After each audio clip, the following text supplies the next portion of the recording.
Drone footage obtained by Reuters shows a massive pillar of smoke bellowing over the Sudanese capital, Khartoum, on Monday after airstrikes and artillery attacks.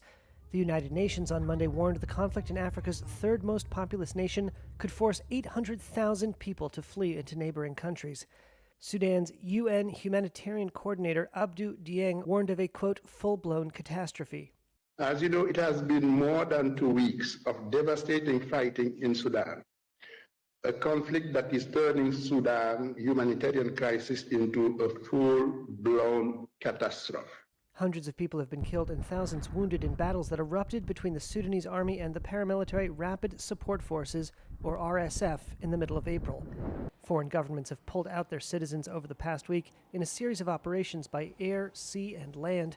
Among them was Noor Kulab, who moved to Sudan 8 years ago to study medicine and was evacuated back to her home in the Gaza Strip just before she was supposed to graduate. It was horror. When you see bodies scattered right and left, dismembered people, torched banks, you feel it is totally unsafe. I felt like the future was on hold and all my hard work while I was away from home disappeared in a glimpse. And in one day, all my hard work during 8 years has gone. Sudanese civilians have fled into neighboring countries by the tens of thousands, raising fears the crisis could exacerbate regional instability. Civilians continue to flee the fighting. Many of them are taking refuge in areas of the country that have not been as much affected by the conflict.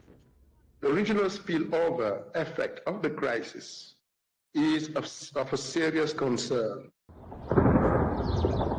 Sudan's army chief and the head of the RSF had shared control of government after a 2021 coup, but fell out over a planned transition to civilian rule.